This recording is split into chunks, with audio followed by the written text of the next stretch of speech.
Okay, if everybody else can put yourself on mute. All right. So a quick review of last week.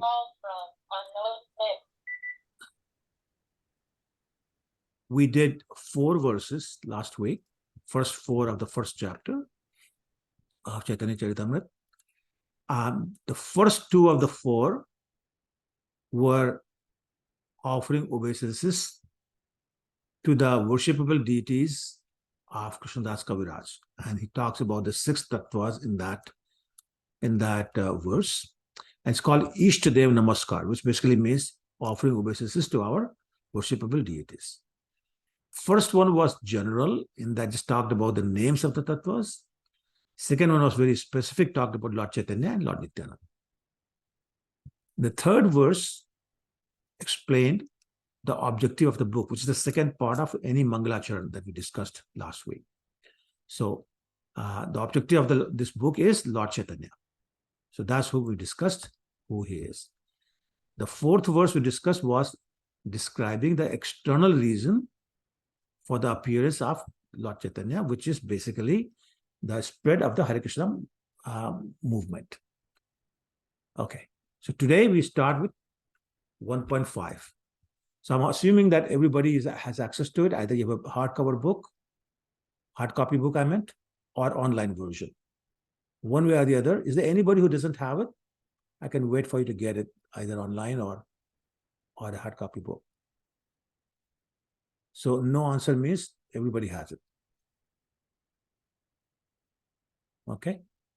All right. Prabhuji, Haji? it's text 5. Text Adi Lila, first chapter. Yeah. Text 5. Text. Thank you. Okay, sure. All right.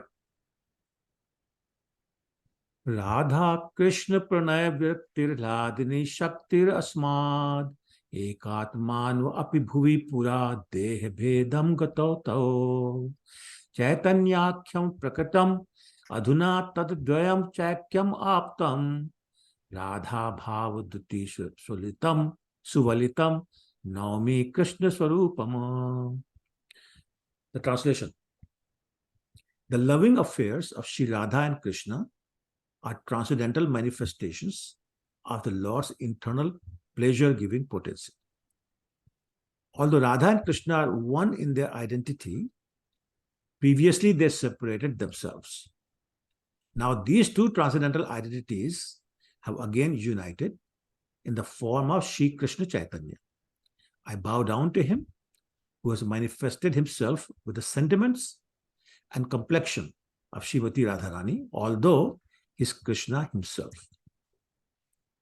So this verse is actually revealing the true identity of Lord Chaitanya, which is that he is Krishna himself, but in the mood and complexion of Srimati Radharani. So in ISKCON, well, other places also, but especially in ISKCON, we always talk about Krishna Prem. But nobody really knows what Krishna Prem is. The Vedic scriptures give some information on how one can love Krishna or God and actually describe what or who God actually is. So it can actually describe who Krishna is. But Lord Chaitanya or Chaitanya Mahaprabhu gives a very practical demonstration of how to love God in a conjugal relationship. That's the Braj Prem.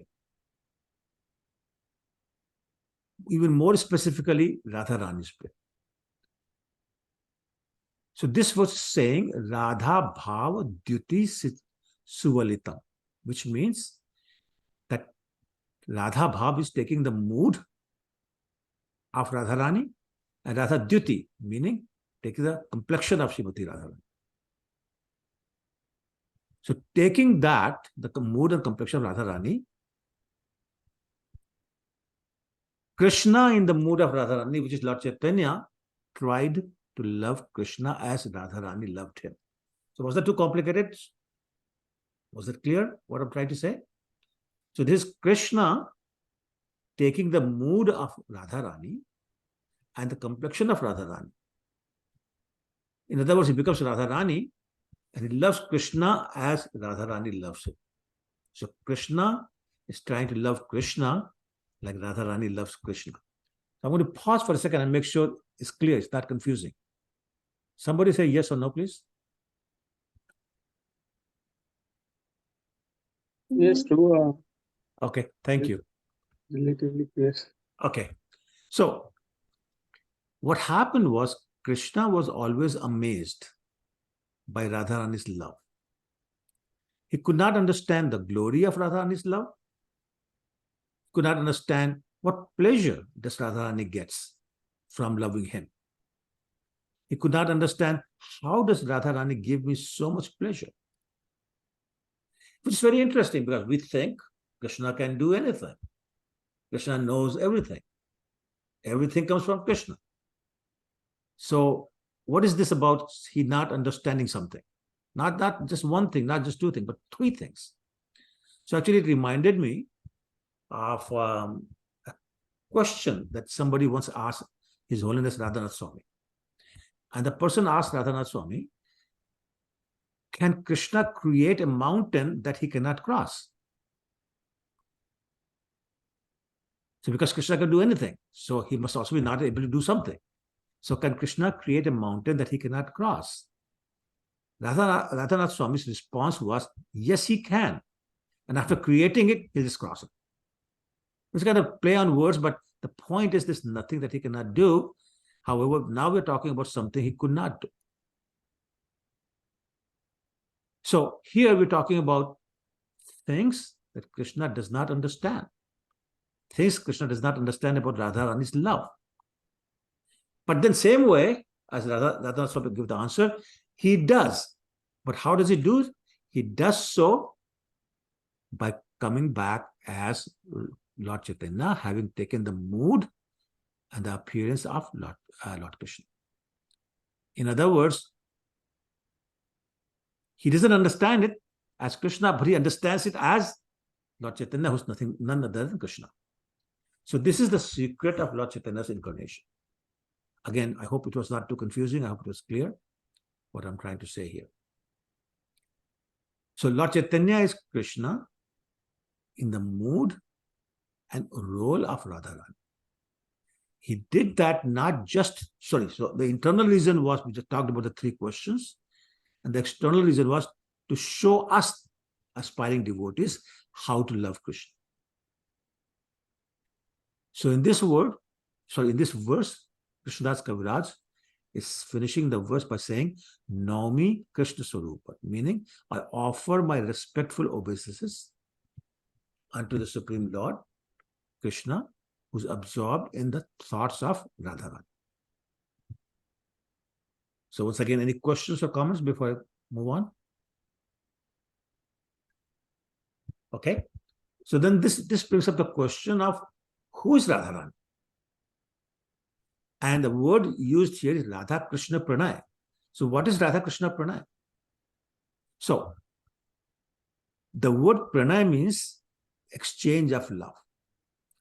But Radha Krishna Pranay, which means exchange of love between Radha and Krishna, is not ordinary mundane love. Rather, it is transcendental. And we all know that Krishna has three principal potencies. The internal potency, which is known as Yoga Maya, the marginal potency, which is us, the living entities, and external potency, which is known as Mahamaya or just Maya.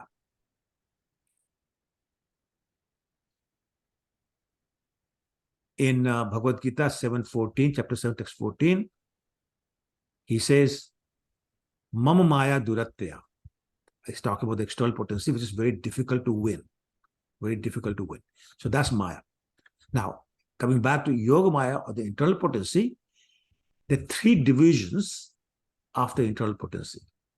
One is called Samvit, other is called Sandhini, and third is called Hladini.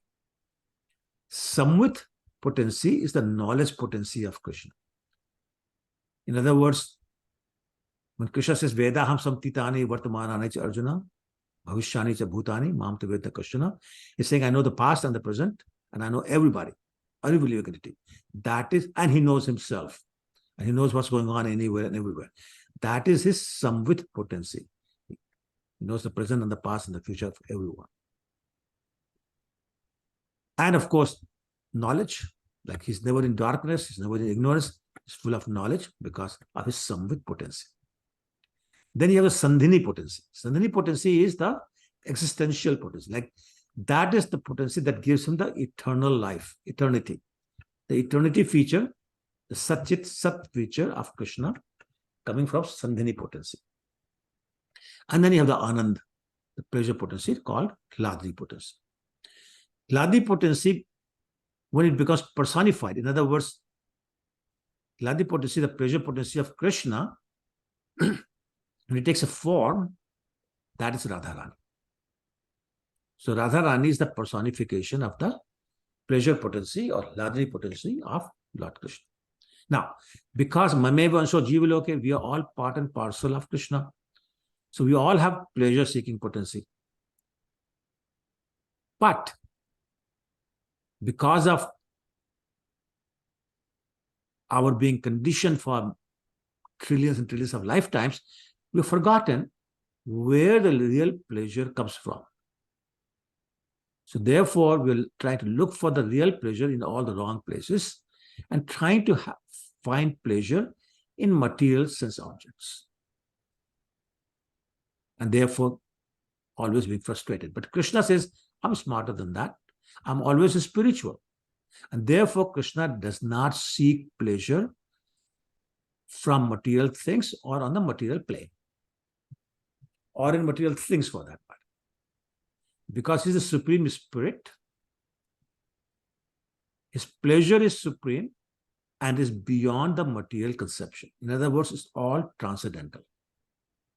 So Krishna is transcendental, Radharani is transcendental, and the love between them, Radha Krishna Pranay, is also transcendental, not mundane. However, as we know, unintelligent, materialistic people misunderstand when Krishna is playing with Radharani, embracing her, kissing her, dancing with her, or with other gopis, especially in the Ras dance. That the materialistic people completely misunderstand these pastimes because they think that, or they consider these pastimes in light of mundane lust. Because materialistic people cannot rise above mundane lust. So they think everything is mundane and therefore everything is lusty, not the transcendental quality that we're talking about here. And they foolishly think that Krishna is like them, materialistic, and that he embraces the gopis just as an ordinary man embraces a young girl. And the irony is that some people therefore become interested in Krishna because they think that Krishna's religion allows indulgence in sex. Srila Prabhupada explains in the introduction of this book that this is not Krishna Bhakti, love of Krishna, but Prakrit Sahijya, the materialistic lust. I don't know why, but when I was reading this, it reminded me of a person who said he likes Krishna because Krishna in Bhagavad Gita, chapter 18, text 63, says, Yathetchasi tatha kuru. Whatever you want, you do. He says, therefore, I like that freedom. So I do I do whatever I want to do, and that's Krishna sanctioned it. Gita says that, therefore, I like Krishna. Clearly, total misunderstanding of what Krishna is saying. So same thing with these Prakasahajiyas. They think they can become Krishna and they can do what Krishna does, but all in a very perverted way. So therefore, to avoid such mistakes, we should understand what Radha Krishna Pranay actually is. Radha and Krishna always remain transcendental and they display their pastimes through Krishna's pleasure potency. The object of Krishna's pleasure potency is Radharani. And interestingly, the pleasure potency personified is also Radharani. In other words, sadhya and sadhana are the same, just like the holy name, just like the process of bhakti itself. So Krishna exhibits his pleasure potency as Radharani and then engages in the loving affairs with her. So in other words, Radharani is Krishna. Krishna is Radharani. And Krishna and Radharani having loving affairs with each other. We can look at it differently. We can look at it in the way that Krishna does not take pleasure in his external energy, but exhibits or manifests his internal energy, the pleasure potency form of the internal energy as Radharani, and then enjoys with her. So again, I'm trying to say the same thing again and again. In other words, Krishna manifests himself as Radharani in order to enjoy his internal pleasure potency. And therefore, after many extensions, expansions, and incarnations of Krishna, his pleasure potency is the foremost and chief. And we should always remember, it is not that Radharani is separate from Krishna. As a matter of fact, in Chaitanya Charitamrita, we'll read chapter 4, text 96. Krishnadas Kaviraj says, Radha Purna Shakti Krishna Purna Shakti Man, Dui Vastu Bhed Nahi Shastre Praman. He's saying Radharani's complete potency, a complete manifestation of Krishna's potency, pleasure potency. And Krishna is complete energetic. And there's no difference between the two, and all the scriptures prove that. Radharani is also Krishna, because there is no distinction between energy and the energetic. Without energy, there is no meaning to the energetic, and we discussed this last week. And without the energetic, there's no energy. Similarly, we can say there's no meaning to Krishna without Radharani, and there's no meaning to Radharani without Krishna. Because of this, the Vaishnava philosophy, first of all, pays obeisances and worships the internal potency of the Lord, that's Radharani, and then the Lord himself. Thus, the Lord Krishna and his pleasure potency, Radharani, are always referred to as Radha Krishna. Radha comes first, Krishna comes second. Now, just going on about describing who Radharani is, I want to quote to you something that Radharani speaks in Padma Puran. Somebody asked, who's Krishna to her? So somebody is asking Radharani, who is Krishna to her? And listen to her answer, please. She says, Mama Paurusham Rupam Gopi Manmohan. She says, my male form is that personality who steals the heart of the gopis, meaning Krishna. So she's not saying, I am absolute truth's female feature. I'm not Krishna's female counterpart. She's saying, Krishna is my male form, is Radharani saying. So again, making the point that Radha and Krishna are one. When Krishna desires to enjoy pleasure, he manifests himself as Radharani. So therefore, the spiritual exchange of love between Radha and Krishna is the actual display of Krishna's internal pleasure potency. Right? They're the same. Now, another point we had discussed last week, I want to bring it up again, because we keep saying when Krishna desired to enjoy, he manifested Radharani.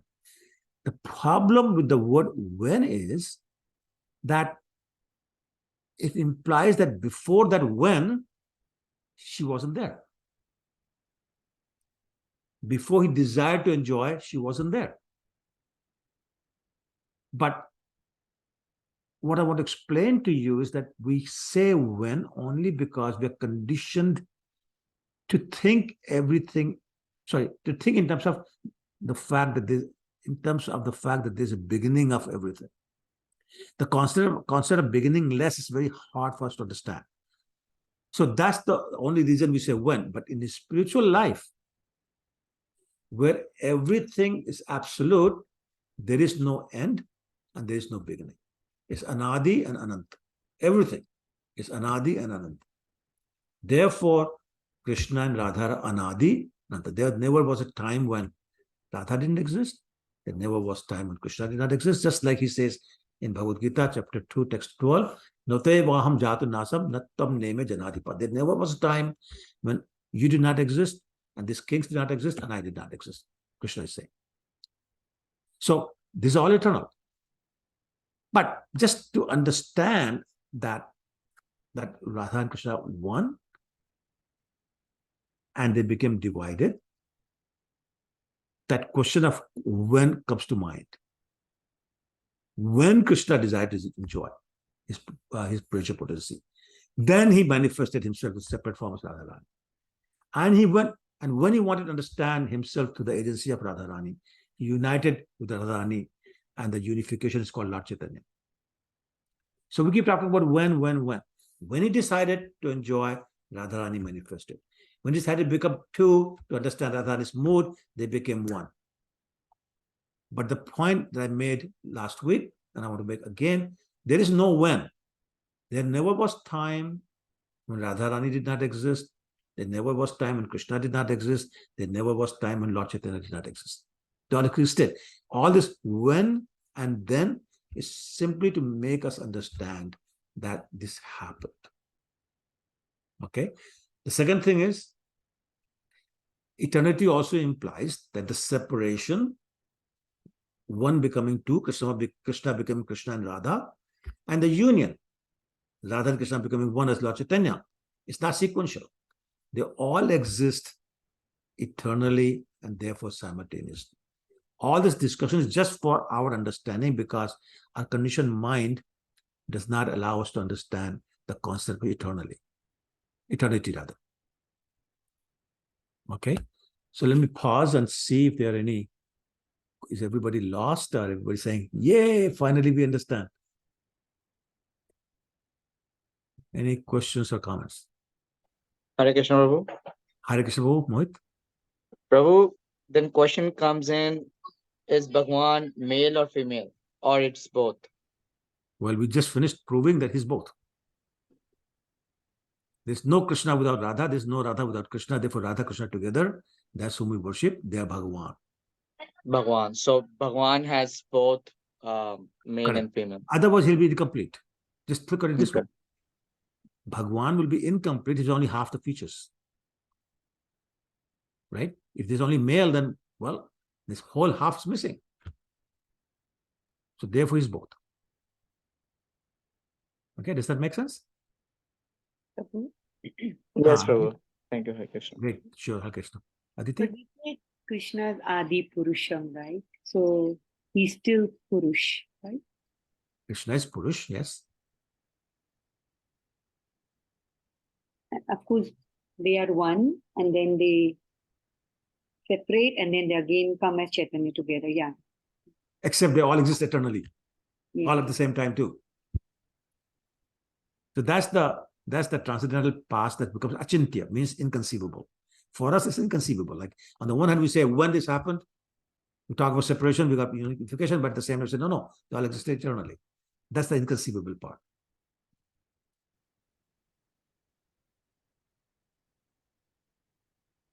Okay. All right. So I'm sorry. Prabhu, so at what point do we call Krishna Avatari and rest all are avatars? Same concept. They all exist eternally. Okay. Therefore, again, you're asking the question which is the natural question for conditioned soul. It's very hard for us to say, what do you mean beginningless? What do you mean never existed? At the same time, saying he appeared, he incarnated. Right? So this inconceivable, I can't answer that. But the point is, he does incarnate, but they also exist eternally. So how does that work? I don't know. Okay. Keshav Sevika, go ahead.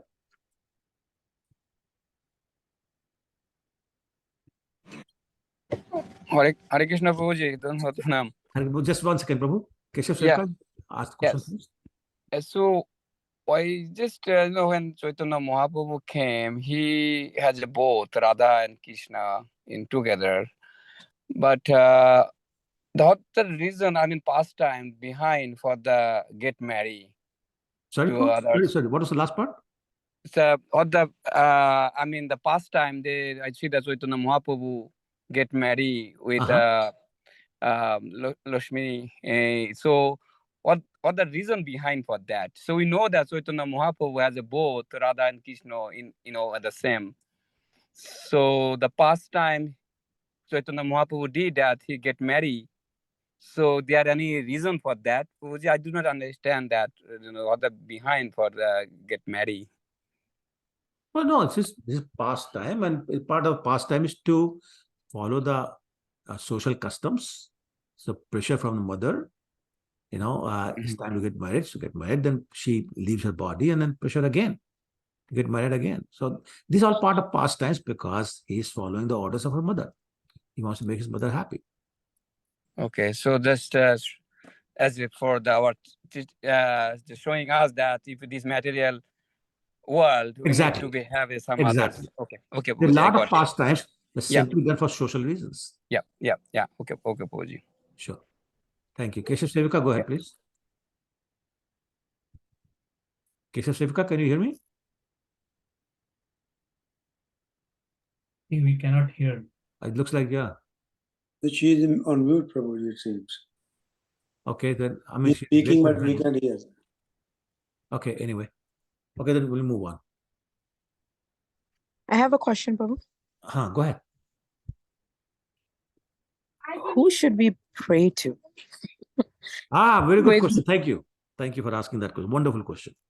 So, all the non-Gaudiya Vaishnavas, okay? We are Gaudiya Vaishnavas. Everybody knows that, right? So, all the non-Gaudiya Vaishnavas, they worship Krishna.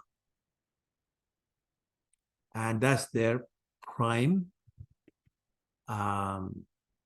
worshipable deity. And they worship Radharani to please her, so Krishna will be pleased. Now, Gaudiya Vaishnavas are opposite. And I'll support that by telling you a story, a true story, about Srila Bhakti Siddhanta Saraswati Maharaj, who is the spiritual master of Srila Prabhupada. One day he was at Radhakund with one of his disciples, and the disciple pointed out a person who was doing Sashtang Dandvat Parikrama of Radhakund. And he said, Guru Maharaj, this is the king of Jaipur. And look at the love in his heart of Radharani. He's performing his Dandvat Parikrama. So Srila Bhaktisiddhanta Saraswati Maharaj said, yes, he does have that. But there's a difference between his bhakti and our bhakti, the Gaudiya Vaishnavas. So the disciple was surprised, says, I'm not sure I understand. So Srila Bhaktisiddhanta Saraswati Maharaj explained that Gaudiya Vaishnavas, their ultimate worshipable deity is Radharani. So we serve Krishna to please Radharani. And she's the eventual personality that we want to please. So we're pleasing Krishna to please Radharani, but our eventual goal is to please Radharani. And that's the difference between Gaudiya Vaishnavas and other Vaishnavas. Is that clear? Yes. But then we should pray to Chaitanya Mahaprabhu. Thank you for asking that. You're wonderful. Thank you. So, how do we please Radharani? How do we pray to Radharani? How do we serve Radharani? How do we serve Krishna and all that? In the age of Kali, the best way and the most recommended way to please and worship Radharani is to please and worship Lord Chaitanya. To be honest with you, and I hope I don't scare anybody, and I don't mean to insult anybody, but none of us on this call, vast majority of even devotees, we're not yet qualified to worship Radha Krishna. Because we have that mood of awe and reverence. So even when we stand in front of the deities of Radha and Krishna, and we do all the worship, arti and everything, actually that's being accepted in the mood of Lakshmi Narayan. because our mood is honorable, not by Radha Krishna. We're not authorized to serve them. But we are authorized to serve Lord Chaitanya. And by serving Lord Chaitanya, we serve Radha Krishna. We please Lord Chaitanya, we get the shelter of Radha Krishna. So in the age of Kali, we should all serve Lord Chaitanya. And I'll tell you, that was one of my motivations for starting Chaitanya Charitamrita. Unqualified as I am, but that was one of my motivations. We should all understand the value of Lord Chaitanya. I was very fortunate. I was raised in a family where we only worship Lord Chaitanya. Radha Krishna was secondary. They were there, but they were secondary. All worship Lord Chaitanya. When I came to ISKCON, there was no Lord Chaitanya, except for the deities. Nobody ever talks about Lord Chaitanya. Nobody discusses Chaitanya Charitamrita. Nothing. But that's the main personality discuss and worship in the age of Kali. So Gayatri, I really appreciate you asking those two questions. Thank you. Thank you, Prabhu. Wonderful. Thank you. Yeah. Okay. Hare Krishna, Prabhuji. Hare Krishna. Prabhu. Prabhuji, one question. Krishna Sakta, Am we're I waiting for you. audible now? Yeah. Now you're audible. Okay. Prabhuji, all the incarnation of Lord has their own abode. Like Lord Ram has Correct. Saket, Narsimha Correct. has their own abode. So Lord Chaitanya is the form of Radha and Krishna. Does he is on abode, or the worship of Lord Chaitanya goes to Golok Dham? Okay, very good question. So there is a place called Shvetadvip. There are two different Shvetadvips. There's one Shvetadvip, that's where Lord Vishnu resides. I'm not talking about that. Within the boundaries of Golok Dham, there's a place called Shvetadvip. That's the residence of Lord Chaitanya. Okay, that's where he resides. Very, very close to Golok Vrindavan. So Prabhuji, would we go to Lord Chaitanya's abode, or would we go to Golok Vrindavan? That depends upon your mood. That depends But upon if we are serving Lord Chaitanya, and your mood is the only one to serve Lord Chaitanya, then you go there. But you serve Lord Chaitanya because you want to please Radha Krishna, then you go there. So that's your mood. Okay, Prabhuji. Thank you. Okay? But is your husband satisfied? Prabhuji, at the moment we are doing a mixed bhakti. We are serving Lord Chaitanya, but our aim is Radha and Krishna. So that's why I'm confused. No, but don't be confused. So you go to Radha Krishna's abode, Golok Vrindavan. If you become pure by serving Lord Chaitanya, you go to Golok Vrindavan. That's what I was trying to say. So there should be no confusion. Okay, Prabhuji. The benefit is Lord Chaitanya does not take offenses. Lord Krishna does.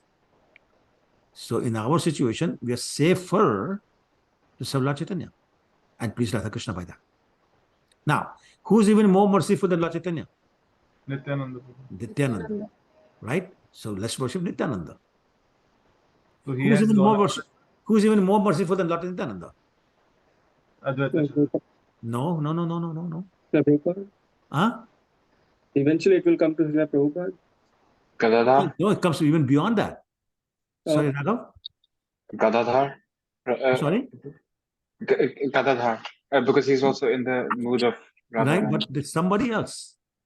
Is it Haridas Thakur? No, it's our Guru Maharaj. It's the devotees of Krishna, especially our Guru Maharaj. I'm talking about anybody, whoever your Guru Maharaj is. Our Guru Maharaj, whoever that is. That's the most merciful. He represents Lord Nityananda. So then the sequence starts. You please your Guru, Nityananda's please, Nityananda's please, Chaitanya's please, Chaitanya's please, Radha Krishna please, Hari Bol. It looks more easier. Easy. Rather than It really is. It really is. So Prabhuji, Nityananda Prabhu has his own abode as well? He is with Lord Chaitanya.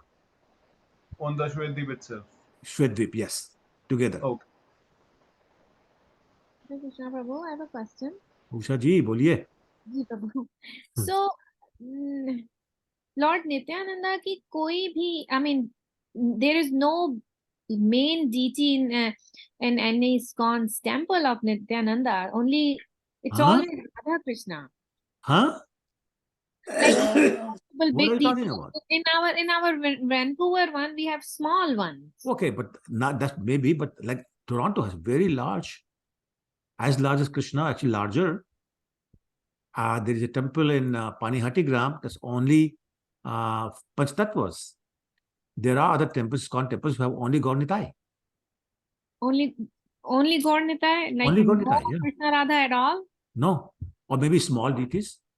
Hmm. Mayapur has all big. Well, now, yeah, that's right. Panchatattva, big Panchatattva. Yeah, very, very big. Big, everywhere is big. But the main deity is Mayapur is the main deity is Krishna Radha. Radha Krishna. So you're talking about the size, you're talking about main worshipable deity. Main worshipable deity. Okay, so Mayapur, you're right, it's Radha Madhav, and then a separate temple for Panchatattva, but there are other ISKCON temples where it's only Gaur Nitai. Pidashri in Vrindavan, all same.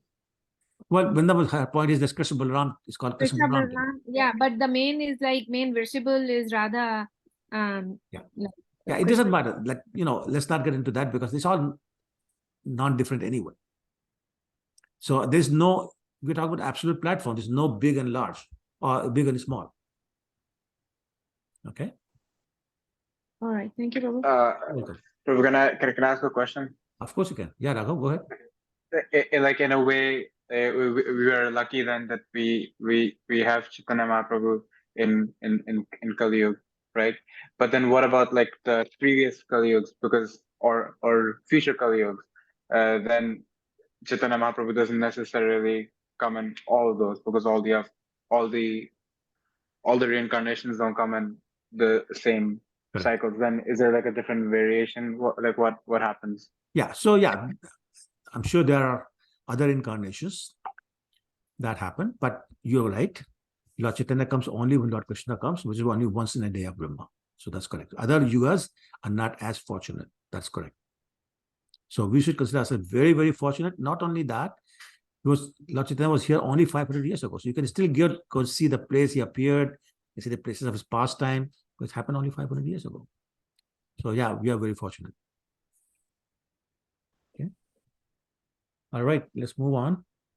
So the verse ends, which Krishnadas Kaviraj is offering his obeisances to Lord Chaitanya, and he describes him as the one who manifested himself with the mood and complexion of Srimati Radharani, although he's Krishna himself.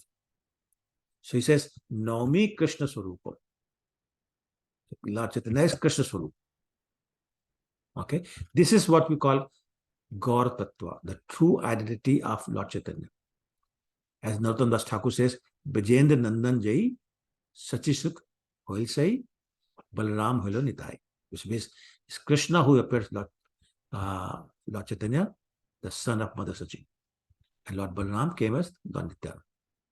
We'll discuss these points in great detail in later chapters of Charitamrita. So, as I was saying last week, there's a lot of repetition in this book, but it's very good because not only reminds you of what we read or discussed, but also gives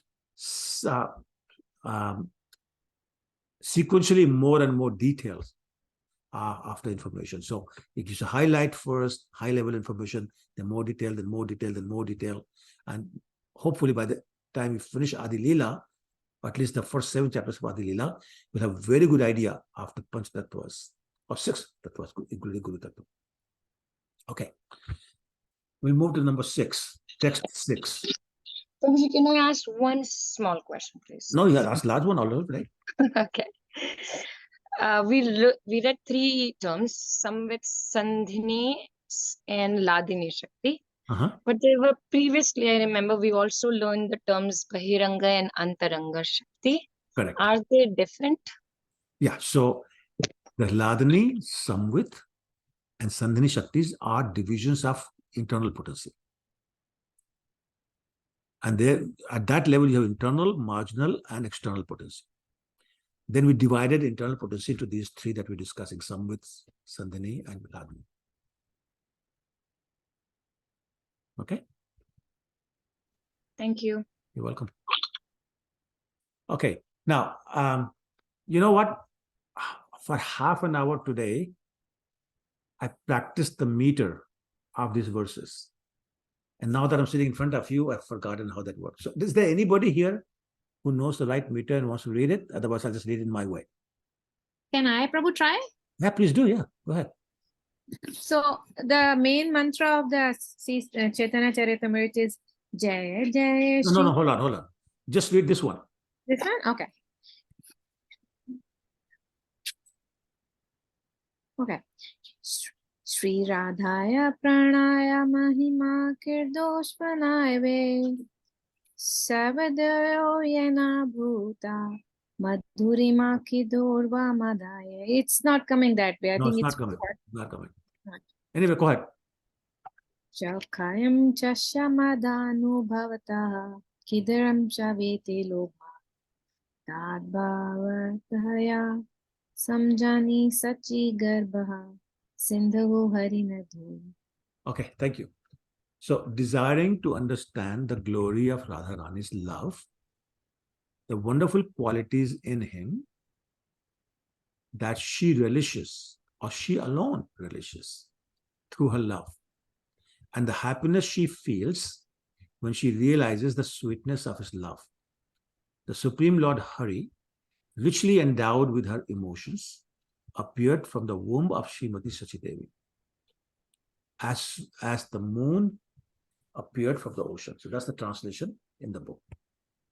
Now, this verse mentions the three unfulfilled desires of Krishna, because of which he appears as Lord Chaitanya. In other words, this verse gives the internal reason or reasons for Lord Chaitanya's appearance. Now, before I go further, I'm reminded of another point, and that is, you all know, when Lord Nrsimhadev appeared, after killing Hiranyakashipu, he had Prahlad Bharat sitting on his lap, and they were having a nice discussion. And suddenly Lord Nrsimhadev started crying. Now, can you imagine Lord Nrsimhadev crying? But he was. And he said to Prahlad, "My dear son, you're very lucky. You have a father." Regardless of what kind of father he was, but he was father, and until you became a devotee, he loved you. I don't have a father, and I wish I did. I don't have parents, actually, he said, and I wish I did. And he said, from now on, I will not appear without parents. So if you remember, before Lord Nrsimhadev, he had appeared as Lord Matsadev, Lord Kurma, Lord Varaha, right? And then it's Lord Nrsimhadev. So now, from now on, I will not appear without parents. So then he appeared as Lord Ram, where he had King Dashrath and Mother Kaushalya as his parents. He fulfilled his one desire by doing that. As Lord Ram was enjoying, but he realized that because he's a prince, even in his childhood, his friends will be very formal because they'll be so respectful. And there was a distance maintained, a formality between them. So they were not buddies. They may be friends, but they were not buddies.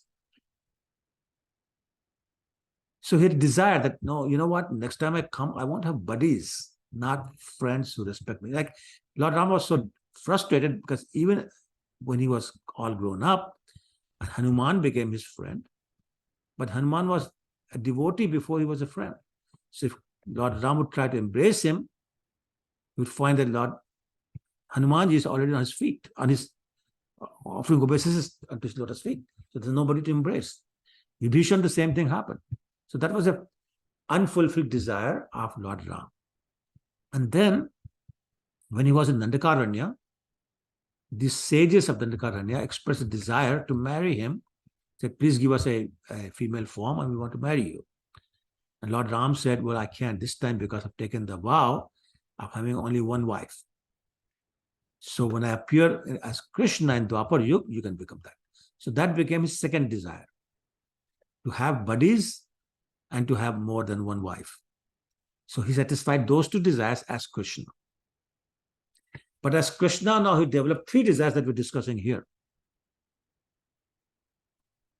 And he came with Lord Chaitanya. Fortunately or unfortunately, Lord Chaitanya did not develop any desires. So there's no incarnation with four unfulfilled desires being fulfilled. Anyway, so just the thought that came to me. So here, Krishna's three desires. What are they? What is the glory of Radharani's love? That's the first one. Second one, Why is she so much in love with me? What is that special qualification that I have that she finds so attractive? Now, this one I can understand. Why? Sorry, let me go back a little. Typically, we say, well, Krishna has samvit potency, which is knowledge potency. He knows everything. He knows the past, present, and future, and everything else. Then how come he doesn't know what is that qualification that is so attractive to Radharani? So the example is given, if you look at gulab jamun, nobody starts salivating, but gulab jamun, we love, or most of us love gulab jamun because it's of taste, it's because of sweetness. But does gulab jamun know that how it tastes? What is its sweetness? Gulab jamun cannot taste gulab jamun. So similarly, Krishna is constantly hearing from other people about his qualities, but he doesn't know his own quality. Gulab jamun can know from hearing about somebody else, how sweet he is, but cannot taste his own sweetness. And nobody can describe the sweetness of gulab jamun. Like, how do you describe it? You have to taste it. So Krishna is saying, okay, I don't understand this, therefore I have to taste it by becoming Radharani myself. And the third was, what is the actual way in which she loves me? What is the happiness she gets from loving me? So in other words, Gulab Jamun wants to know, how do you, sir or madam, or Mataji or Pitaji, feel when you taste Gulab Jamun? As I said, it's kind of strange that Krishna as the Supreme Lord, as all-knowing Lord, and complete. Krishna is Purna in every way. That an entity which is Purna, which is supreme, should be attracted by anybody's love. I mean, he's Madan Mohan. He even enchants the Cupid. So what's going on here? Srila Prabhupada explains that a man, a mundane man, material man, searches after the love of a woman because the man is imperfect. He lacks something. That something is the love of a woman. That potency, that pleasure that a woman provides is missing or is absent in a man. And therefore, a man wants a woman. And you can switch around, a woman wants a man for exactly the same reasons. But that's not the case with Krishna. He's Atma Ram, he's complete, he's Purna. Right? Om Purnam Idam Purnam Vada Purnat Purnam Udachate. He's Purna in every way. So that is why Krishna is so surprised, saying, why am I so attracted by Radharani? And when Radharani feels my love, what is it that she's feeling? I cannot understand that. So to taste the essence of that loving exchange, Krishna made his appearance in Lord Chaitanya. And this verse is saying, he appeared like a moon appears on the horizon of the sea. The moon actually was produced by the churning of the ocean. So here, the example is given because now the moon of Lord Chaitanya, Gaur Chandra, moon of Lord Chaitanya, known as Gaur Chandra, is appearing in the ocean by churning of the spiritual loving affairs of Radha and Rani, which is like an ocean, so vast, so qualitative. And here Lord Chaitanya appears from not the ocean, but from the womb of Mother Sachi. So in other words, Lord Chaitanya Gaur Chandra is appearing from the womb of Mother Sachi, just like the material moon appears from the horizon of the ocean, from the churning of the ocean. So the churning is the spiritual loving affair. Lord Chaitanya is Chandra, Gaur Chandra. And this whole verse is therefore conveying the meaning behind the appearance of Lord Chaitanya. Now tell me if that's confusing. Any questions? Hare Krishna, Prabhuji. Hare Krishna. Prabhuji, if Lord is complete, how can he not? I mean, I don't know how to ask, but I think I know what you're asking, but go ahead. yeah. So if he is complete in itself, how can he not know the pleasure that Radharani is getting? What? Why does he have to take an So incarnation? remember I gave the example of Radhanath Swami being asked, can Krishna create a mountain he cannot cross? And he said, yes, he can, and then he crosses it. So similarly, Krishna doesn't understand, but then he understands by taking her mood as Lord Chaitanya. Lord Chaitanya is Krishna. So now Krishna does understand. Do you understand my answer? No, Prabhuji. Okay. So Krishna as Krishna does not understand. But Krishna, that's why it becomes Lord Chaitanya. Now he understands. So Krishna does understand, but as Lord Chaitanya. Okay. Got it? Okay, Prabhuji. But he should have understood it as a Krishna because he is the Krishna. So, yes, I knew you will ask that question. So, the part of being complete is incomplete also. If there's no Because Radha incompletion, is there's no not complete. Do you get that point? To be complete, Krishna also has to be incomplete. Otherwise, you say incomplete is not in Krishna. Well, Yes, it's Prabhuji. also in Krishna. Yeah, I got it, Prabhuji. Thank you. Okay? Very interesting. Very interesting when you think about this. It's like Krishna steals. If Krishna didn't steal, there'll be no stealing. His reasons are different. His motive is different. Effect is different. But the point is, if it didn't exist in him, it will not exist anywhere.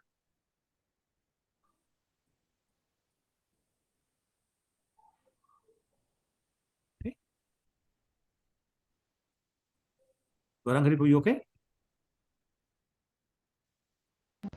Yes, Prabhuji. Yes. Okay, great. Thank you. Okay. So now we have covered the first 6 verses. Once again, revising, the first 2 verses offered obeisances to the worshipable deities, the 6 tattvas. Third verse explained the objective of the book, which is Lord Chaitanya is. This book is about Lord Chaitanya. Fourth verse described the external reason for Lord Chaitanya's appearance. Fifth verse described the identity of Lord Chaitanya. And 6th verse we just finished, talked about the internal reasons for Lord Chaitanya's appearance. Now, the next 5 verses, we're going to glorify Lord Nityanand. But before I do that, any questions or comments on any of the first 6 verses? And you still have to let me know if it's getting too complicated. No, Prabhuji, it is Right. you are having a very good flow. Okay, great. Okay, let's move on to the next 5 verses. Now, Plus the example of Gulab Jamun was very good. thank you. It was so sweet. Only you know. Okay, so what I'm going to do is I'm going to simply read the first 5 verses without explaining. I'll read the verse of the translation and I'll explain all 5 at the same time because they're so closely related. It did not make sense to me to explain to them one at a time. I hope that's okay. Sankarshanah karanatoyashayi garbhodashayi e payobdashayi sheshascha yasyansh kalahasa nitya nandakirama sharanam namastu mamastu. May Shri Nityanand Ram be the object of my constant remembrance. Sankarshan, Sheshnag, and the Vishnus who lie on the Karana ocean, Garbha ocean, and ocean of milk are his plenary portions and the portions of his plenary portions. So just by the way, plenary portions are known as Ansha. Actually, they're known as Swansha, Swa Ansha, which means integral expansions. And the portions of his portions are known as Kala. That's the word used. So those of you who have read Srimad Bhagavatam, and especially if you're familiar with the first canto, chapter 3, text 28, it says, Ete chansh kalapunsam, Krishnastu Bhagwan Swayam. After describing the 24 incarnations of Krishna, Sutta Goswami says, all of them are Kala, the plenary portion of the plenary portion of Krishna. So this verse is referring to that, and we'll discuss that in great detail after I finish reading the first 5 verses. And I'm feeling very frustrated because I practiced this 2 hours before this class. And I thought I got it. Now I've forgotten how to do it. So I'm just going to read the way I can. Mayatite vyapi vaikuntha loke puneshwarye shri chaturvyuha madhye rupam yasyo bhati sankarshanakhyam tam shri nityananda ramam prapadde. I surrender unto the lotus feet of Shri Nityananda Ram, who is known as Sankarshan, in the midst of the Chaturvyuha, consisting of Vasudev, Sankarshan, Pradyumna, and Aniruddha. He possesses full opulences. Number 8, Mataji. Sorry, I should have mentioned that. Number 8. I'm reading the translation now. He possesses full opulences and resides in Vaikuntha Loka, far beyond the material creation. Now I'm going to number 9. Maya Bhartajand Sanghashrayanga Shetesh Shakshat Karnam Bodhi Madhye Yasakansha Shi Puman Adidevas Tam Shri Nityananda Ramam Prapadde. I offer my full obeisances unto the feet of Shri Nityananda Ram, whose partial representation, called Karnodakshai Vishnu, lying on Karna ocean, is the original Purusha, the master of the illusory energy and the shelter of all universes. Now I'm going to read number 10. Yasansha Shila Garbhodashayi Yananabhi Abjam Lokasanghat Nalam Lokasrashtu Sutika Dham Dhatus Tam Shri Nityananda Ramam Prapadde. I offer my full obeisances unto the feet of Shri Nityananda Ram, a partial part of whom is Garbhodakshai Vishnu. From the navel of Garbhodakshai Vishnu sprouts the lotus, that is the birthplace of Brahma, the engineer of the universe. The stem of that lotus is the resting place of the multitude of planets. Text 11. Yasyanshanshaha Paratmakhilanam Postad Vishnu Bhati Dugdadbhi Shayi Choni Bharta Yat Kalasopi Anantas Tam Shri Nityananda Ramam Prapadde. I offer my respectful obeisances unto the feet of Shri Nityananda Ram, whose secondary part is the Vishnu lying in the ocean of milk. That Kshirodakshai Vishnu, the super soul of all living entities and the maintainer of all the universes. Sheshnag is further subpart. Okay, so what I'm going to do now is I'm going to show you some slides that describe these 5 verses in great detail. So we started with Lord Nityanand, who's Balaram. Then he expands to Sankarshan, who expands to Karnodakshai Vishnu or Mahavishnu, who expands to Garbhodakshai Vishnu, who expands to Kshirodakshai Vishnu, who expands to Paramatma and Sheshnag, etc., etc. So I'll share the screen and I'll show you those slides.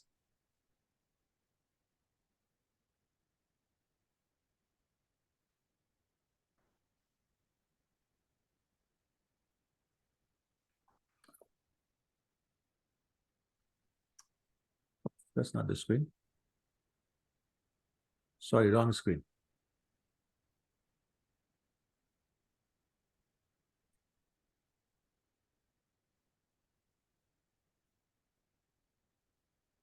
There you go.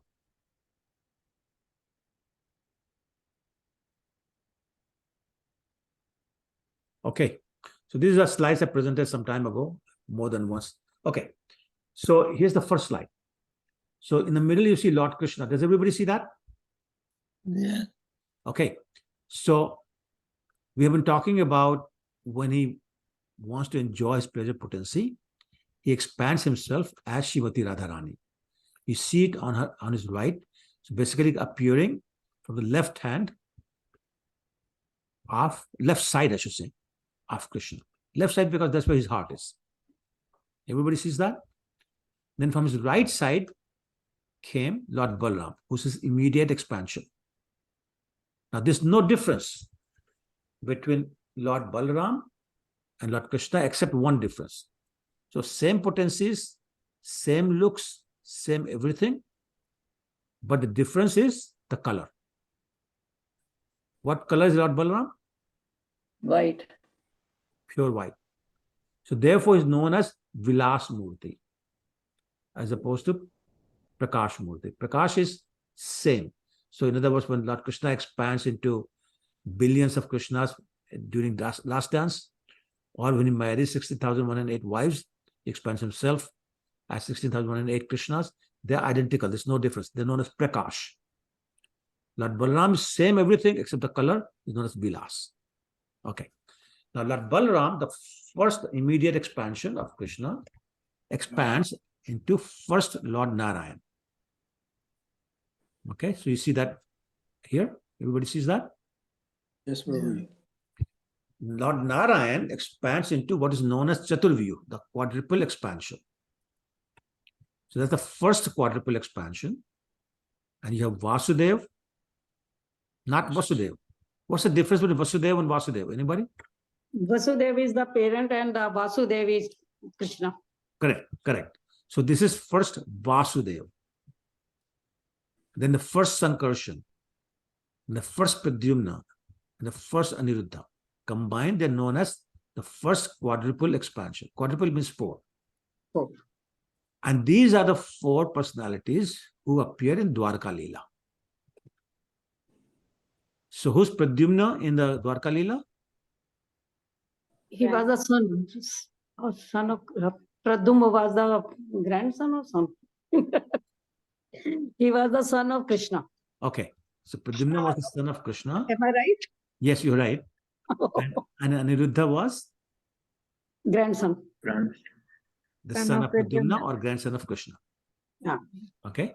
So these four personalities appear in Dwarka Lila. Now the first Sankarshan does something interesting. So here's the first Sankarshan. He expands again into second Narayan. So there are two Narayans, believe it or not. And they all have their own Vaikuntha planets. The second Narayan again expands into second quadruple expansion. So now you have second Vasudev, the second Sankarshan, you have second Pradyumna, and you have second Aniruddha. Okay? Clear so far? Yep. Okay. The second Sankarshan, for some reason, I don't understand that. For some reason, the second Sankarshan is known as Mool Sankarshan. Probably because he's the Mool, the root of all the future incarnations. Maybe because of that. So Mool doesn't mean original. Mool means the root of all the other expansions. So this second Sankarshan is known as Mool Sankarshan. Mool is Sanskrit word for root. Okay, everybody with me so far? Yep. Yes. Okay. All right. Now, second Sankarshan expands. And his first expansion is Karnodaksha Vishnu, also known as, what's the second name for that? Mahavishnu. Mahavishnu. Mahavishnu, correct. Mahavishnu. Mahavishnu. This Mahavishnu who's lying on the what ocean? Which ocean is that? Causal ocean, correct. Or Karna Samudra. This is known as Karnodaksha. Karnodak means causal ocean. Shai means lying on it. So Karnodaksha Vishnu is lying on the causal ocean or Karna Samudra. Now from his pore sprout what? These spheres, what do they represent? Huh? All the loks. All the universes. Universes. Trillions and trillions of universes appear from the pores of his hair. Yep. That happens when he exhales. So when he exhales, all these universes appear. And he glances at Maya, the external potency. And from his glance come out what? What comes out of his glands? Material world, Prakriti. No, no, no, no, no. The living beings. No, no, no. The living beings. I'm sorry. Yes, yes. Living entities. So all the living entities, at the time of complete annihilation. Can you mute yourself, please? All the living entities who at the time of complete annihilation or apocalypse enter the womb of Mahavishnu. Now they come out of his glands and enter the womb of Maya or Prakriti or nature. Okay? Is that part clear? So now from the glands of Mahavishnu, the living entities have come out of his womb and entered the womb of Prakriti or Maya. Now, this is all happening when he's still in Yoga Nidra. He's half asleep. That's why the joke is made that Krishna is so powerful that even in half sleep, he can create the entire material world. Right? The other part is that there's no connection, no touching between Maya and Vishnu Tattvas. So therefore, there's no touching. His wife Rama Devi is still lying beside him when the glance is happening. Okay? Is that all clear? So Mahavishnu is glancing at material nature, living entities are being transferred, universes are being transferred, so coming out of his pores of his hair, pores of his body, and all they are floating in the causal ocean. Any questions on that part? So that's the first verse we talked about. We said Lord Nityanand, who's none other than Lord Balaram, expands into Kaunadarshai Vishnu. Then this Kaunadarshai Vishnu or Mahavishnu expands himself inside each and every universe.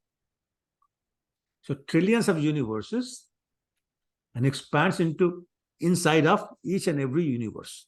So now trillions of Garbhodakshai Vishnu. But when he enters, it's dry, so he produces a sweat. The sweat turns into the ocean. So that's how much he sweats. So the Garbha ocean, the Garbha water is the sweat of Garbhodakshai Vishnu. And then he lies down on that ocean on the bed of Sheshnag. Is that clear? Yep. Okay. Now look at this picture Today- clearly. Huh? Prabhuji, Garbhodakshai Vishnu sweats and by his sweat the ocean is formed, right? Correct. The Kshirodakshai Vishnu. I'm not there yet. I'm not there yet. So wait. Okay, Prabhuji. Okay. Don't ask that question yet. Come to the next one. We'll talk about that. But I don't want to confuse anybody. So is everybody with me so far? Yep, Prabhu. Okay. So now look at the navel here. Can you see my arrow here? Look at the navel of Garbhodakshai Vishnu. This is looks like a string coming out with lotus flower here. You see that? Who's sitting on top of the lotus flower? Yep. Who's sitting on top? Huh? Brahma. Brahmaji, yes. Prabhu. Huh. So जो ये ऊपर first वाली picture में what the universes Usha, sorry. There are some people in this call who don't understand Hindi. Yeah. So these universes, from each universes in the picture number 1, each universe is producing the Vishnu. No, universe is not producing it. Mahavishnu is expanding. Oops, sorry. I'm sorry. Mahavishnu is expanding into each of these universes as Garbhodakshai Vishnu.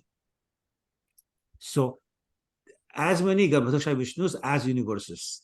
Yeah, so that many, whatever the number of the universes are there, there are Garbhodakshai Vishnus there, Correct. right? Correct. Okay. It's a one-on-one. So, inside each universe, Garbhodakshai Vishnu is lying down, and from his navel appears this lotus flower, on top of which Brahmaji is sitting. Any questions on that? Okay, so that's the second verse. I don't know, sorry. Then Gautasha Vishnu expands himself and actually creates an area within the material universe, which is spiritual world. That's also known as Shvetadvip, and that's where milk ocean is created. And Kshirodaksha Vishnu, Kshir means milk. Kshirodaksha Vishnu is lying down. So for every Garbhodaksha Vishnu, there is one Kshirodaksha Vishnu also. Everyone clear on that? So Prabhuji, yes. in each material world, not material world, Material universe. In each universes, there are two Vishnus. Correct. Correct. And I'll show you a slide later on that explain it a little more clearly, but the answer is yes.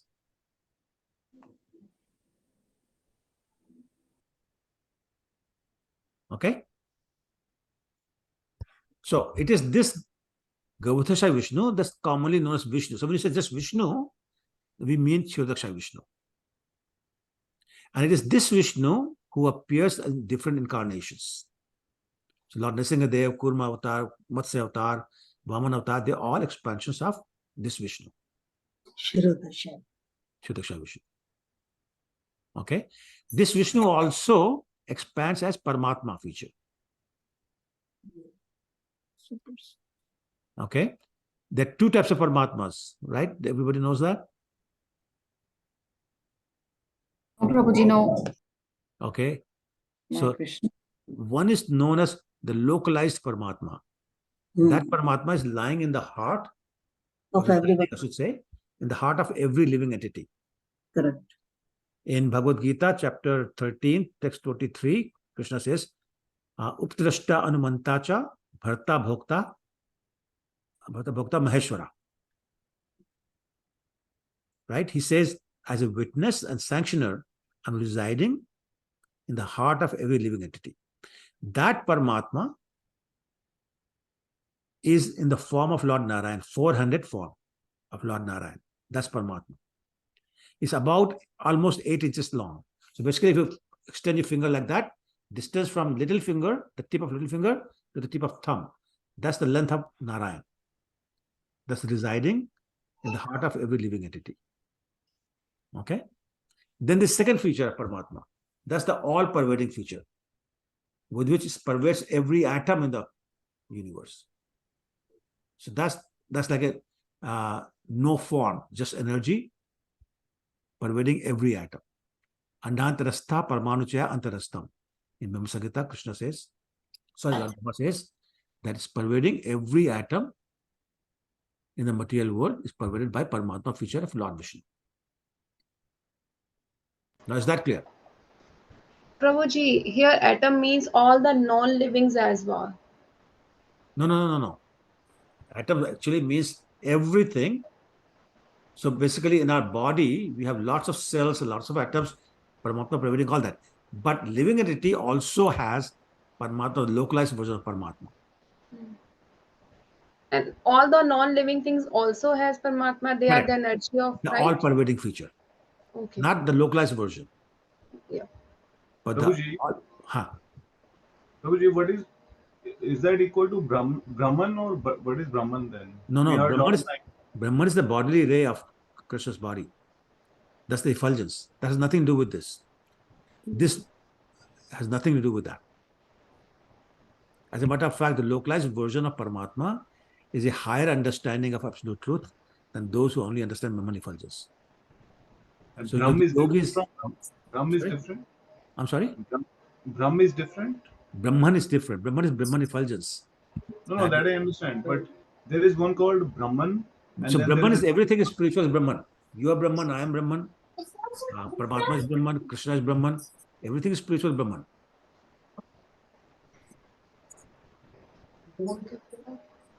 Okay, Prabhuji, sorry, Prabhuji, I had a question. So guys, just wait. Oh, sure. Gaurang Hari Prabhu, are you okay? Do you have this other question? Yes, Prabhuji. Okay, so I'm done with your question? Yes, Prabhuji. Okay, all right. Okay, go ahead, Gayatri. Sorry. Just wanted to make sure. So Prabhuji, so Maya or the Mahatattva is completely jad until So, okay, Mahatattva is not here Mahavishnu. yet. So don't go there. It's not here yet. It's way later. Right now, only Okay, so expansions. what is Krishna looking into? Or one, not Krishna, what is Mahavishnu looking at? What is that? Maya? Right now, Mahavishnu is not looking at anything. But you know, we said the glance of Mahavishnu Oh, that. So, I'm and sorry. all the living That's the entities. external potency of Krishna. So is that alive? Because External potency, it of seems, course, it's a person. but then Krishna is pervading, or you know, these expansions are pervading everything and making them alive. Okay. Not anything alive. A stone is not alive, but Paramatma is there. So, but every atom. Okay. So it doesn't have a form until No, who doesn't have a form? like a stone or anything doesn't have No, a stone has material a form. Stone has a But form. I guess it doesn't have a form until. Okay, so I understand your point now. So I'm only explaining the functionality. I'm not explaining the timing. So right now I'm only explaining these personalities. I'm not explaining timing, how it happens, when it happens. That's beyond the scope of this discussion. Right now we're only describing who's Lord Nityanand. Nityanand expanding into these personalities. That's all we're talking about.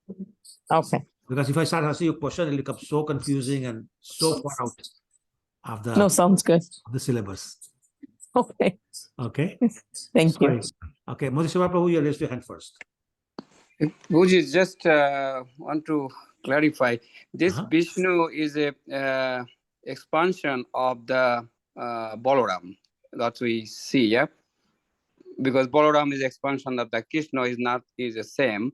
Okay. So we can say that sometimes we say that the Vishnu is expansion of the Krishna. Yes. So it's not be confused, yeah? Because we see that that Vishnu is expansion of Balaram right now.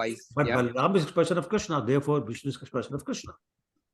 Yeah, I mean so that's why you can, if we say directly that Vishnu is expansion of Krishna.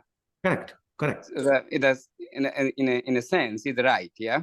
Not in a sense, 100% right.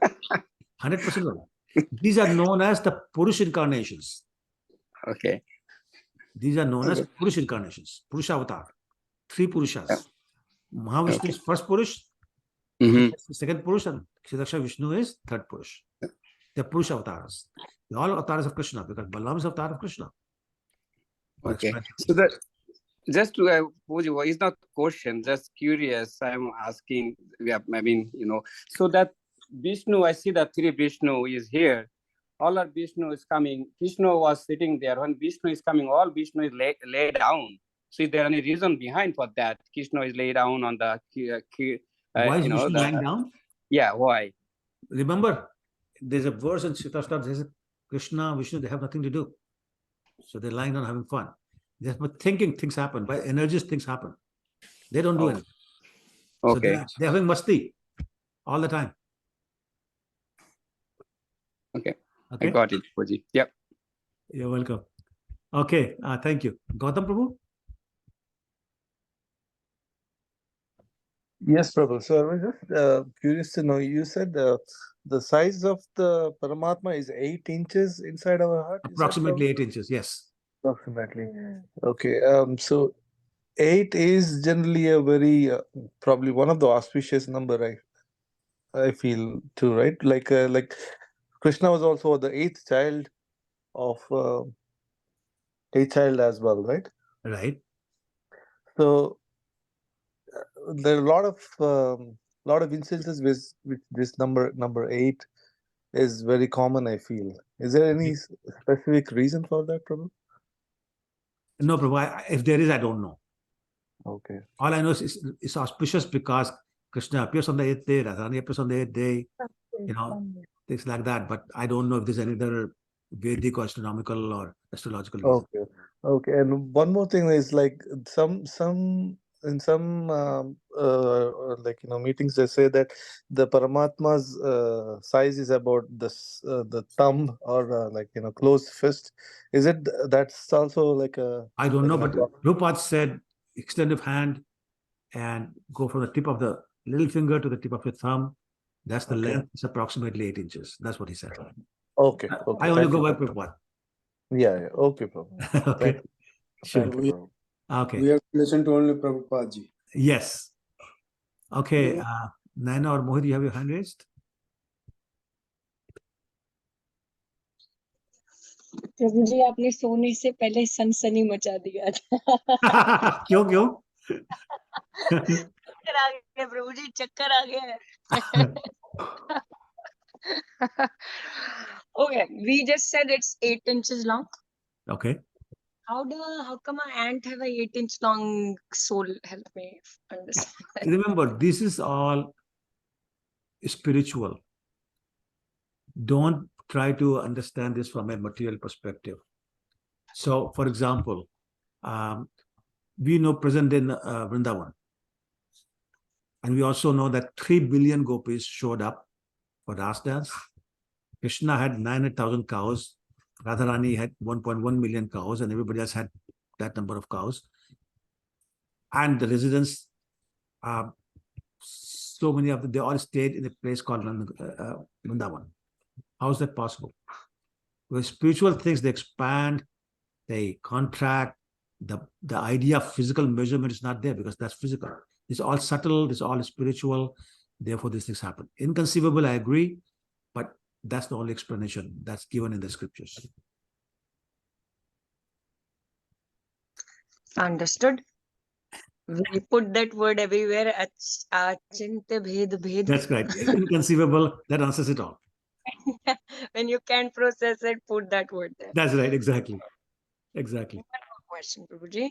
We said there were 2 kinds of Paramatma in every living being. What you explained, local Paramatma. What's the other kind? And that's the all pervading, which means like an energy or light. It's pervading everything. All the atoms in the whole universe are pervaded by that feature. So it's called Sarvavyapi in Sanskrit. It's called it's all pervading. Everywhere is there. Because you cannot have a place where Krishna's existence in some form not there. So as Paramatma is existing everywhere. As Brahman Effulgence is existing everywhere. Okay? Gotcha. Thank you. Sure, you're welcome. Rajan Prabhu? Prabhuji, 2 questions. The first question, you told that this is all expansion which is taking place. And so after Garbha Daksha Vishnu, when Shiro Daksha Vishnu is created, there's also a spiritual corner or spiritual area that you told where Shiro Daksha Vishnu rests within the Correct. So there's a spiritual world within the material world. Yeah. Okay. So yeah, just to confirm, because all this is happening in the yes. material. So I'll show you a slide that'll make that very clear. Okay. And second question, you told that all the expansions that within that universe are actually Shiro Dakshina Vishnu taking incarnations. So is it true for all the expansions, or there are some exceptions like Krishna? No. So Krishna is the origin. So don't confuse. Krishna is the origin of everybody. No. So within the universe, for example, there is a Rama incarnation which is taking place. Correct. So that will be Shiro Daksha Vishnu incarnating in the universe as Ram. Is my understanding? Correct. But it's only the Krishna when he personally comes. Krishna comes now, because remember, Krishna comes only once in a day of Brahma. So what happens in other Dwapar yugas? So I'm told, I've not read this, but I heard His Holiness Radhanath Swami say it, so I believe it. He says that in other Dwapar yugas, Vishnu comes as Krishna.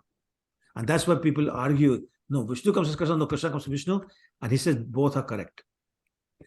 Whom we worship is the original Krishna, whose expansion is Vishnu. Other people may be worshipping Krishna as an incarnation of Vishnu, but that's different. That's not us. That's how he explained it. Okay. And these various different levels of expansion have they got like different characteristic? Because when God expands, he can expand with full potency, or there can be some, I don't know, things that he will try to hold back. So yeah, they have different functions, but that's all they do. There are no pastimes, if that's your question. Yeah. No pastime. There's no pastime of Mahavishnu. There's no pastime of Garbhodakshaya Vishnu. There's no pastime of Charitamrita Vishnu. They expand as an incarnation to have pastimes. Okay. Okay. Thank you. Sure, you're welcome. Keshav Sevika? Prabhuji, all three Vishnus are lying on the Sheshnag or just the middle one? No, all of them. This Okay, because so again, I don't. it's not the same Sheshnag expansions, but yeah, Okay. they're all lying on Sheshnag. Okay, and Lakshmi ji who is serving, is it only the Garbhodakshaya Vishnu that when we say Lakshmi Narayan, No, or is so it all three? no, so she's serving Garbhodakshaya Vishnu, she's serving Charitamrita Vishnu, and I'm sure she's serving Mahavishnu also, but the description we read is that she's lying down beside him. She's But we lying don't see a down? picture of that. Yeah, we don't see a picture of that. Okay, but there are different Lakshmis serving Well, all three Vishnu. well, again, that's in the Bheda. The expansions, so they are one and the same. So yes, they are different expansions, but they're all expansions of Radharani. All Lakshmis are expansions of Okay. Radharani. But they're different Okay. forms. Prabhuji, sorry, one last question, maybe a No, very go ahead. stupid one. Go ahead. The top two Vishnus are are lying on their right hand, while the third one is on the left hand. Is that Okay, so I didn't even notice that. I don't know the answer. I don't know if okay? there's just somebody who painted it like that. You maybe Okay, bro. see another painting which is on the right side. I don't know. Okay, Prabhuji, thank you. Sure, but wow, that's a good observation. Prabhuji, I have one question, might be very, very silly. But as we discussed, the size of soul is 1000 times of the tip of the hair. And soul 110,000. and super soul both are sitting in our heart, right? Correct. So how can the size is too much difference? So once Like again, one you're is going by the physical material thing. This is all spiritual. Already answer is there. Right? So the concept is not there. It can be just overimposing or whatever. I cannot explain that, but it's spiritual. Therefore, it happens. Because you're right, ant is so small, but forget about ant. They're even smaller insects, small entities, but the soul and the Paramatma is still there. So how that works, I don't know. But that's why I just believe in Krishna. That Thank you, answers all the Prabhuji. questions. Yeah. Okay. Thank you, Okay, Prabhuji. Usha. So, Prabhu, so Garbhodakshaya Vishnu is outside the universe and inside No, the no, universe. no, no, no, no, no, no. It's not Karnadaksha? inside. Garbhodakshaya Vishnu is outside the universes. Yeah. The two are inside. Karnadaksha is inside, right? No. From him, from his body, all the universe is coming out. So he's outside. And then inside the universes are the Garbhodakshaya Vishnu or Charitamrita Vishnu. So give me a minute. I'll explain that, okay? Just let me finish this. Okay. So I'm going to skip this slide, and here's the universe. So now we're looking at inside a universe. Okay. Now it's not showing the bottom side, but on the bottom is the Garbha ocean. Okay. And that's where Lord Garbhodakshaya Vishnu is lying down. And this is the stem of the lotus flower that represents the 14 planetary systems. So all these different planets, Earth is here in the middle, are in the stem. On top of the lotus flowers, Lord Brahma sitting down. This Shiv Loka here. This is the Loka of the Yoga. no, Mahamaya.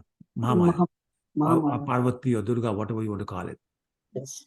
Okay, and here is the Charitamrita Vishnu. This is a spiritual world within the universe. Charitamrita Vishnu is here. Okay, this is where the Dhruv planet is also there, because that goes in the spiritual. That's why it doesn't move, doesn't get destroyed. So this is where Charitamrita Vishnu is. At the bottom that you cannot see, I apologize for that, is lying down Garbhodakshaya Vishnu. on the Garbha ocean. Okay? Prabhuji, Hmm. again, a very stupid question. No. Shivji and Durga Mata are husband and wife. Why are they living separately? I'm sorry? Shivji and No. This yes. is not showing the place. This is just showing there. She was there. Neither of them are what do you call it? No, let me rephrase that. So they are residing within the universe. This is not showing where they reside. This is showing they're there. Okay. Yeah. Because I was thinking that they are husband and wife, right? No, you're right. They So, live on the Kailash Parvat. They live in the same place. They okay. don't live two different places. Okay. Certainly not that far apart. That could be millions of miles. Okay. All right. So I'm going to stop sharing the screen. And it's 9:37, so I need to stop soon. Usha, you still have your hand? Do you have a question? Sorry, Prabhu, I'll just take it down. Okay. Prabhuji, just one quick simple thing I want to ask. You just said that there is a spiritual world within the material world, but I have been reading that this entire universe is segregated into two parts, 3/4 and 1/4. 1/4 is the material world, three parts out of it is the spiritual world, 3/4 part. Correct. So how come in the material world there is spiritual world? Well, that's nothing. One has nothing to do with the other. What you read says the size of the spiritual world is 3 times the size of the material world. That's it. Yes. That's it. Now I'm telling you that there is a portion of that spiritual world that comes down to the material world. Is there any significance of that? Yeah, because otherwise, how would Brahma ever go to pray to Lord Vishnu and ask for all the help that he does all the time? Okay. Also, these universes do not become active until Vishnu enters. That's where the energy comes from. So like our body has no energy unless soul enters. Similarly, the two Vishnus become the soul of the universe, and that's when the universe becomes active. So Gayatri was asking the question about Mahatattva and all that. I didn't want to go there, but that's how the whole thing starts. Okay. Understood. So, meaning in case of an adverse times or all the demigods gather together along with Brahma and go and pray to Lord Vishnu. Yeah, that's where the Chir ocean is. The ocean is there, and they stand by the side of it and they pray. Understood, Prabhuji. Thank you so much. Sure, you're welcome. Any other last minute question before we stop? I'm very conscious of time. It's 9:39. Okay, then I want to thank you all for patiently listening, and I hope at least part of it was clear. I know it's very confusing, it's very Thank you, Prabhu, so complex, much. but I hope you got at least a little more understanding than you had before. So Yes, I want to thank again. Yes, Prabhuji, absolutely. Great, thank you. You are trying your best to make. Thank you, Prabhu. Mancha kalpitarabhyascha kripasindubhya Srila Prabhupada ki jai. Thank you, Prabhuji. Thank you, Prabhuji. Thank you. Hare Krishna. Hare Krishna. Prabhuji, thank you so much. You're very welcome. Thank you. Thank you, Prabhu. Thank you. Hare Krishna.